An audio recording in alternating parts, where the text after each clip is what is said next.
Have you ever wondered who actually gave us the 365-day year? You know, the calendar we use every single day. It's totally fundamental to our modern lives, right? But its origins actually take us back thousands of years. Today, we're exploring a civilization that didn't just build massive monuments, though they definitely did that, but they literally built the foundations of how we measure our world today. Welcome to this explainer on the rise and fall of ancient Egypt. We are about to unpack an epic 3,000-year story of incredible scale, awe, and innovation. It's a journey through an empire that, at its absolute peak, stretched as far north as modern-day Syria, and all the way down south to today's Sudan. I mean, the sheer size of it is just mind-blowing. Okay, let's dive right into this. Here's our roadmap so you know exactly how we're going to unpack this massive topic today. We'll start with Section 1, the birth of an empire, followed by Section 2, Pharaohs and the afterlife. Then Section 3 covers math, monuments, and time. Section 4 explores the power of papyrus. And finally, Section 5 looks at the fall of ancient Egypt. All right, let's kick things off with Section 1, the birth of an empire, from city-states to superpower.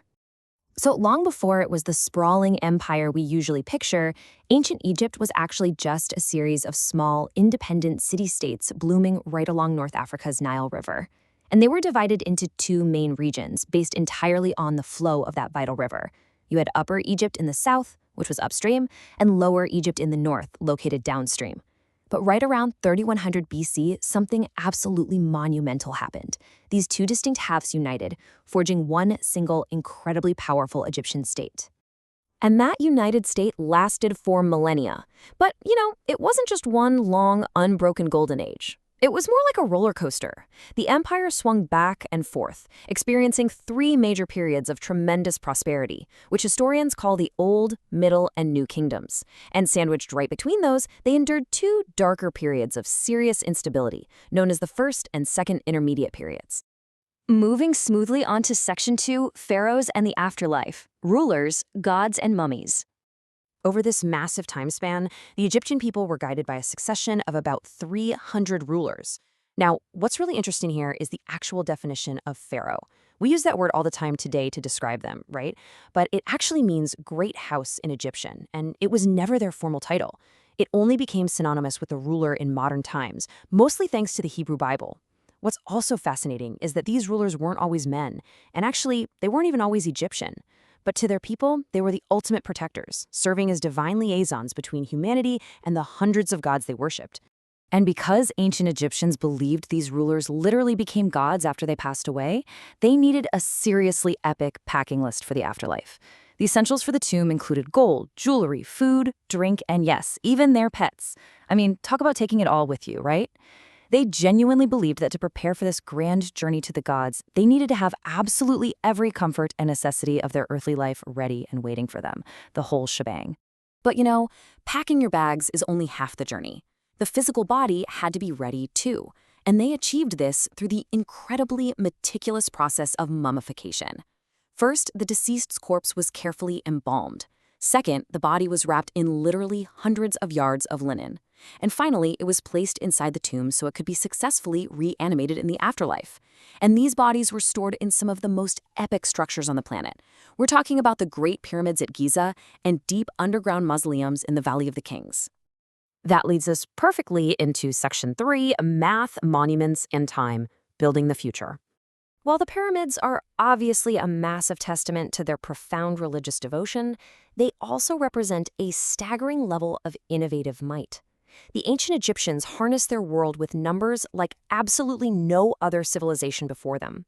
They developed a brand new form of measurement called the cubit, and this system was an absolute game changer. It was the key to designing those massive structures with remarkable geometrical precision. They weren't just stacking stones out there in the desert, they were engineering absolute marvels of mathematics. And this brilliantly illustrates how their mathematical genius extended far beyond just architecture. By combining math with astronomy, they fundamentally changed how we track our lives. They established the 24-hour division to the day. They created the very first solar calendar in history to feature 365 days in one year, which answers that question we started this explainer with. Plus, they used these exact same methods to survey the land around the Nile River. These civil engineering feats paved the way for dams, canals, and irrigation systems that allowed farming and agriculture to totally flourish. Let's turn our attention to Section 4, the power of papyrus, writing the world. So, to manage an empire with this level of administrative and cultural complexity, you need a highly developed way to write it all down. Around 3150 BC, right during the Old Kingdom, the Egyptians developed the famous hieroglyphic writing system.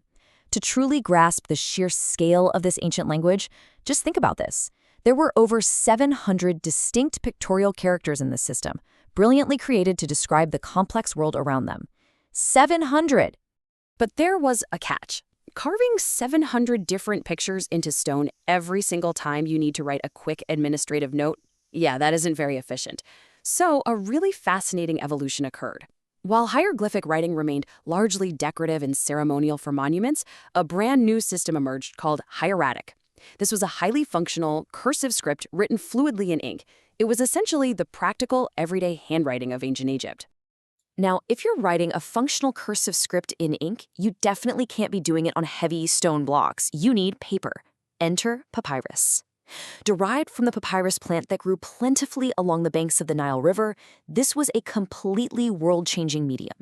This lightweight, versatile material gave the ancient Egyptians an entirely new avenue for communication and record-keeping. It was the catalyst that allowed their administrative skills to absolutely boom and their vibrant culture to spread far and wide. Let's move to and see how this builds into our final chapter. Section 5, the fall of ancient Egypt, the end of an era. As with all great empires, the unmatched reign of ancient Egypt eventually had to come to a close. Despite their incredible military might and their deep-rooted political systems, they inevitably faced a rapid succession of conquests. The empire was overwhelmed by foreign invaders. First, they were conquered by the Persian Empire in the 4th century BC, and ultimately by the Roman Empire around 30 BC, which finally brought the era of the independent ancient Egyptian state to an end. But before we wrap up, we have to just pause and reflect on this mind-blowing statistic. 3,000. The ancient Egyptian civilization survived for 3 millennia. For 3,000 years, their culture thrived across a massive footprint, from Syria all the way to Sudan. I mean, not many civilizations in human history can claim a lifespan anywhere near that long, let alone one that made such vast structural contributions that still heavily resonate in our modern times. Which leaves us with this final provocative thought. Will any modern civilization ever leave a legacy that lasts 3,000 years? The ancient Egyptians didn't just leave behind beautiful gold masks and monumental tombs. Through their linguistic breakthroughs, their unbelievable mathematical and astronomical milestones, and their enduring political framework, they set an incredibly high standard for absolutely all civilizations that followed. So the next time you glance at your 365-day calendar, remember the empire that figured it all out.